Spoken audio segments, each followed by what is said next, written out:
Assalamu alaikum wa rahmatullah. Dear learners and viewers, how are you? I hope you are well. Alhamdulillah, I am also well. This is Abdul Bari. Welcome to my channel English Motivation 21.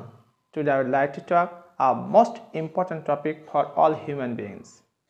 Let's get started and enjoy today's class. আজকের class হচ্ছে আমাদের spoken English for beginners. That means who want to speak in English. This class is only for them. And I also help those brothers and sisters who want to start from the very beginning in their spoken English. আজকে আমরা modal verb can এবং মাইট এর বিস্তারিত ব্যবহার দেখব। আমরা কালক্ষেপণ না করে মূল আলোচনায় চলে যাব। ক্যান এবং মাইট দুটোই কিন্তু মডেল ভার্ব। ক্যানের পরেও বসে ভার্বের বেজ ফর্ম, মাইটের পরে বসে ভার্বের base form. What is the difference between this two words? এই দুটি শব্দের মধ্যে আসলে পার্থক্যটি কি সেটি আমরা উদাহরণের মাধ্যমে পরিষ্কার করব। দেখো, আমি করতে পারি কোনো একটি কাজ অথবা কোনো বিষয় আমি করতে পারি, তাহলে এটা আমরা কীভাবে লিখব? প্রথমে সাবজেক্ট হচ্ছে আই, তারপরে মডেল ভার্ব হচ্ছে ক্যান, আই ক্যান, আর করার ইংরেজি হচ্ছে ডু। তাহলে আই ক্যান ডু মানে হচ্ছে আমি করতে পারি। এখন যদি বলি আমি কাজটি করতে পারি, I can do the work. আমি পড়তে পারি, আই ক্যান রিড। আমি খেলতে পারি, আই ক্যান প্লে। আমি ক্রিকেট খেলতে পারি, আই ক্যান প্লে ক্রিকেট। দেখো বন্ধুরা, একটি বাক্য শিখে আমরা কতভাবে বাক্য তৈরি করতে পারি।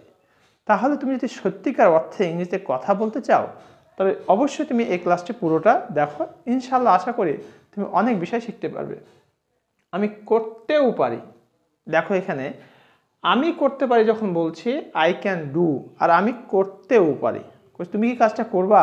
হ্যাঁ বলছি করতেও পারি কাজটি। তাহলে আমি করতেও পারি, এটাকে আমরা কীভাবে বলবো? তখন আমাকে বলতে হবে আই মে ডু। তাহলে এখানে একটু ভালো করে গেস করো তো দেখি পার্থক্যটা কি। আমি করতে পারি, আই ক্যান ডু। আমি করতেও পারি, আই মে ডু। মানে একটা প্রবাবিলিটি, সম্ভাবনার কথা বলছে আর কি। তো সেক্ষেত্রে আমরা এখন লিখব মে। আমি করতে পারতাম, এটা অতীত কথা বলছে। আমি করতে পারি এটা প্রেজেন্ট, আর আমি করতে পারতাম এটা হচ্ছে অতীত। তাহলে আই ক্যানের পাস্ট ফর্ম হয়ে যাবে কুড। আমি করতে পারতাম, আই কুড ডু। আমি করতে পারতাম, আমরা কি লিখব? I could do. আমি করতেও পারতাম, এখানে যেরকম লিখছি আমি করতেও পারি, এটা প্রেজেন্টের প্রবাবিলিটি। আর আমি করতেও পারতাম, তুমি সেখানে যেতে পারতা? বলছে হ্যাঁ যেতেও পারতাম।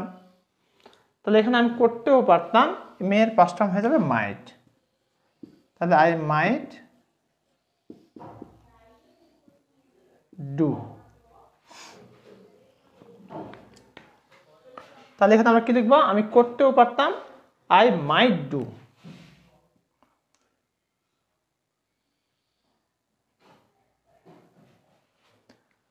ডিয়ার লার্নার্স, আমরা আরেকটু দেখি। আমি অবশ্যই করব, প্রথমে এটা অবশ্যই করতে হবে। তখন হ্যাঁ আমি অবশ্যই করব। তাহলে আমি অবশ্যই করব, আই, এখানে মাস্টের ব্যবহারটি আসছে এখানে, আই মাস্ট ডু। আমি অবশ্যই করব, আই মাস্ট ডু। আমাকে করতে হয়েছিল, I had to do. I had to do. তাহলে বন্ধুরা এখানে মডেল ভার্ব ক্যান এবং মাইট পাশাপাশি আমরা দেখতে পাচ্ছি মাস্ট এবং হ্যাড। এই দুটো ব্যবহার কিন্তু আমরা এখানে করছি আর কি। সেক্ষেত্রে এখানে স্পেস না থাকার কারণে লেখা হয়নি। অর্থাৎ ক্যান এবং মাইট পাশাপাশি আমরা মাস্ট এবং হ্যাড এরও বিস্তারিত আমরা তথ্য ইনফরমেশন দেখতে পাচ্ছি। আমি করতাম, অতীত অভ্যস্ত। অতীতে কে অভ্যস্ত ছিল কোনো বিষয়ের ক্ষেত্রে, সেক্ষেত্রে কি হবে? আমি করতাম, I use to do. I use to do. তাহলে একটু মনোযোগ দিয়ে খেয়াল করো বন্ধুরা, এখন এই বাক্যগুলো কি হয় আমরা বড় করতে পারি। যেন আমি করতে পারি, আই ক্যান ডু। আমি খেলতে পারি, আই ক্যান প্লে। আমি যেতে পারি, আই ক্যান গো।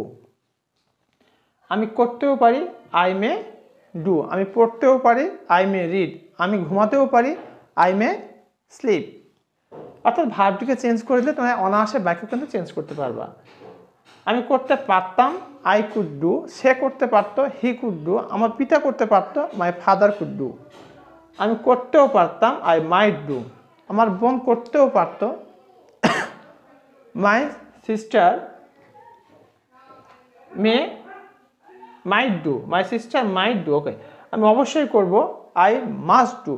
এখন আমি অবশ্যই কাজটি করব, I must do the work. আমি অবশ্যই বইটি পড়ব, I must read the text. In such a way, you can make hundreds of sentences in your own choice. আমাকে করতে হয়েছিল, প্রেজেন্ট টেন্সের ক্ষেত্রে হ্যাভ টু এখানে লেখা হয়নি, আমাকে করতে হবে যদি বলতাম তাহলে আই হ্যাভ টু ডু। আর আমাকে করতে হয়েছিল, আই হ্যাড টু ডু। আমাকে করতে হয়েছিল, আই হ্যাড টু ডু। আমি করতাম, অতীতে অভ্যস্ত, আই ইউজ টু ডু। আমি করতাম, যেমন আমি ধূমপান করতাম, আই ইউজ টু স্মোক। আমি সাঁতার কাটতাম, আই ইউজ টু সুইম। আমি পড়তাম, অতীত যদি অভ্যাস হয় তাহলে আই ইউজ টু রিড। এতক্ষণ পর্যন্ত আমরা ক্যান, মাইট, পাশাপাশি must, had to, use to, এই বিভিন্ন প্রকার আমরা ব্যবহার ইতিমধ্যে দেখেছি। মডাল ভার্ব, তারপরে আরও অন্যান্য যে ভার্বগুলির ব্যবহার দেখলাম। আশা করছি তোমাদের এই ক্লাসটি অনেক উপকারে আসবে। তোমরা প্র্যাকটিস করবে এবং নিজে নিজে বাক্য তৈরি করবে। If you practice everyday with your partner or your self, I think that you can improve your speaking quality. আর সবশেষে বিনীত রিকোয়েস্ট, যারা আমার চ্যানেলটি এখনও সাবস্ক্রাইব করো নাই, please subscribe my channel and press the bell icon button. এতক্ষণ সাথে থাকার জন্য তোমাদেরকে অসংখ্য ধন্যবাদ। আশা করছি পরবর্তী ভিডিওতে সাথেই থাকবে। সে নাগাদ সুস্থ থাকো, ভালো থাকো। এখানে শেষ করছি। আসসালামু আলাইকুম ওয়া রাহমাতুল্লাহ।